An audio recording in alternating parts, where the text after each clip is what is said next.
Hello everyone, मैं तुम्हारा हूँ पार्ट 35। सारा दिन इधर उधर के मसलों पर चर्चा करने के बाद राजकुमार रात को घर पहुँचता है।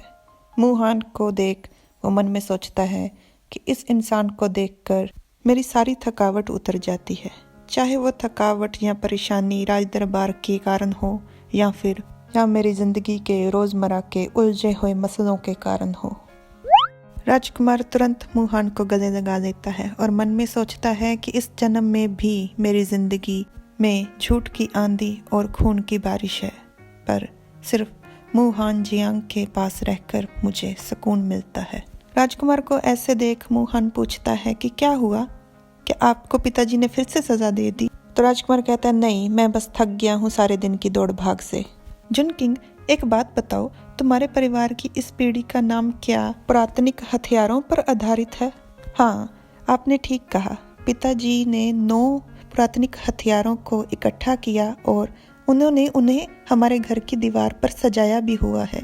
उन्हें इनके पीछे का मंतव्य बहुत अच्छा लगता था, इसलिए उन्होंने हम तीनों भाई बहनों का नाम इन पे रखा। पहली तलवार लिंगबाओ, दूसरी हांगजियांग, तीसरी सूजी मेरी बहन का नाम। ये वही तलवारें और मंतव्य है जो मंतव्य वाली कविता की राजकुमार अपने जीवन से तुलना कर रहा था जब वो मुहान के घर पहली बार गया। तो राजकुमार कहता है, अच्छा, तुम्हारे घर की यंग लेडी का नाम मुँह सूजी है? हाँ, आप क्यों पूछ रहे हो? क्या चौथे राजकुमार की पत्नी का चयन होने वाला है?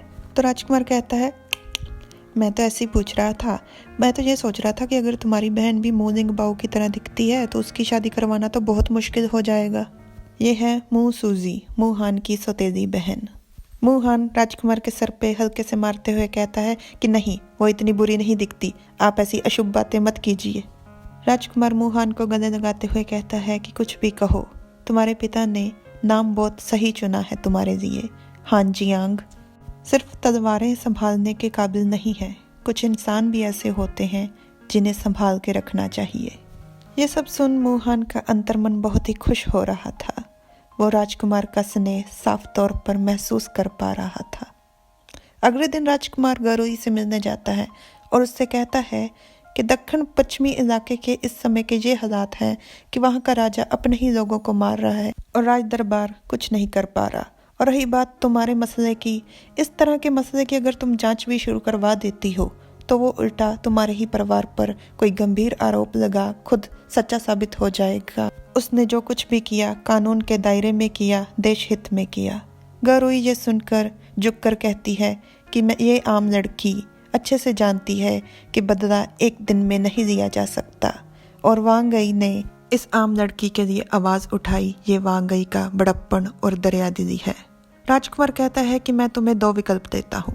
पहला, तुम यहीं राजधानी में रहो और बिना किसी हलचल के कोई परेशानी पैदा मत करना और समय आने पर मैं तुम्हें इंसाफ दिलवाऊंगा। और दूसरा, मैं तुम्हें एक ऐसा व्यक्ति दे सकता हूँ जो तुम्हें युद्ध कला में माहिर बनाए, तुम्हें हथियार चलाना सिखाए और तुम खुद उत्तर दक्षिण के राजा के घर में घुसना और अपना बदला लेना। गरुई तुरंत चिल्लाकर कहती है कि मैं दूसरा विकल्प चुनती हूँ। तो राजकुमार कहता है कि ठीक है, मैं तुम्हें छुपे हुए हथियार चलाना सिखाने के लिए भेजता हूँ भूतों की 9 तलवारों में। और मन में कहता है कि गरुई सिर्फ बहादुर नहीं है, वो रणनीति भी जानती है। वो आम लोगों से ज़्यादा चीज़ों को अस्थायी रूप से देखती है। गरुई राजकुमार का शुक्रिया अदा करती है। राजकुमार बात पूरी कर बाहर आ जाता है। बाहर पहले से ही मुहान बगीचे में उसका इंतज़ार कर रहा होता है। मुहान बगीचे में फूलों का आनंद ले रहा होता है, उनके साथ खेल रहा होता है। मुहान को ऐसे देख राजकुमार उसके पास जाता है। तो मुहान पूछता है कि क्या आपका काम खत्म हो गया? तो राजकुमार मुहान से पूछता है कि तुमने कैसे अंदाज़ा लगाया था कि वो दूसरा विकल्प ही चुनेगी? तो मुहान कहता है कि जब बेलों के फूलों की पत्तियां पानी में गिर जाती हैं तो वो बिल्कुल ऐसे लगती हैं जैसे कोई बिना जड़ का फूल हो, जैसे जंगल की आग होती है। भले ही वो खुद जल रही होती है, पर वो अपने साथ साथ अपने हर एक दुश्मन को भी जला देती है। यह सुन राजकुमार सहम जाता है। अपने मन में कहता है कि अगर इस जन्म में मेरे पास जुनकिंग और मेरे बड़े भाई का साथ ना होता तो मुझे डर लग रहा है कि मैं भी शायद गौरुई जैसा होता। मेरी सोच समझ बिल्कुल ख़त्म हो जाती। मैं अपने दुश्मनों को ख़त्म करने के लिए कुछ भी कर गुजरता। मैं सारे देश को आग लगाने में भी ना झिझकता।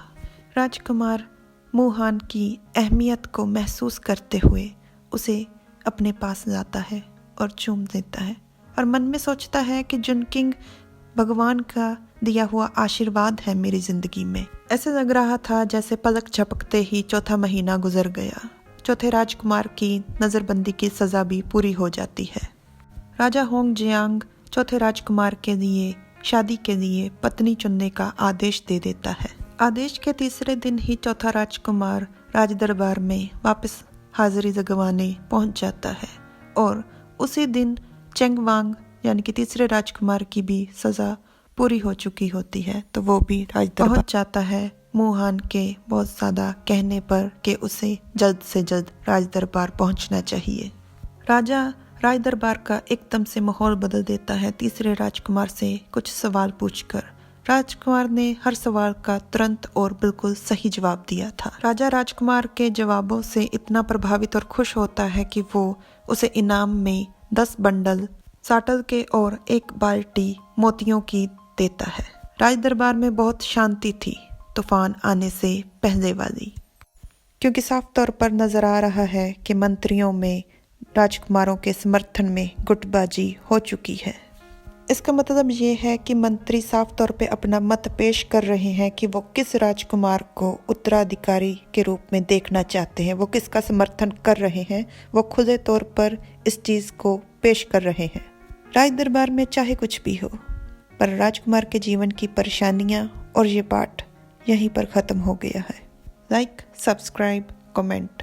Thanks for watching.